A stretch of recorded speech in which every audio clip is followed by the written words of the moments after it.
আপনাকে কে সৃষ্টি করেছেন ভাই? কি উদ্দেশ্যে? প্রথমে কি একটা বলেছে, কি উদ্দেশ্যে?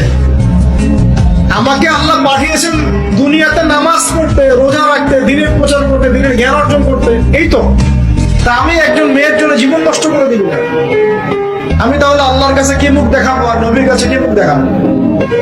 ওখানে গিয়ে বলবো আল্লাহ আমি আমার অমুক প্রেমিকার জন্য আশায় হয়ে একদম জীবন দিয়ে দিয়েছি, আত্মহত্যা করেছি?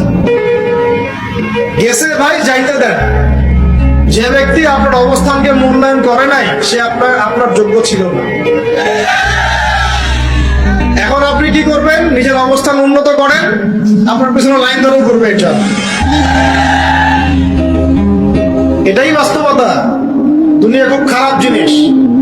মানুষ মানুষের অবস্থানকে মূল্যায়ন করে, মানুষ মানুষের অবস্থানকে মূল্যায়ন করে, কিন্তু আল্লাহ রাব্বুল আলামিন আপনাকে সর্বাবস্থায় ভালোবাসেন।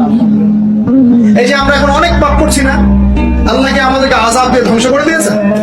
আল্লাহ পাক এখনো আমাদেরকে ভালোবাসেন, গ্রহণ করেন, অপেক্ষায়। আল্লাহ পাক অপেক্ষায় করছেন কখন তওবা করবে, আমি তওবা কবুল করব। এই কখন আমার বান্দা খালি একবার বলে আস্তাগফিরুল্লাহ, আল্লাহ পাক সাথে সাথে মাফ করে দিয়েছেন।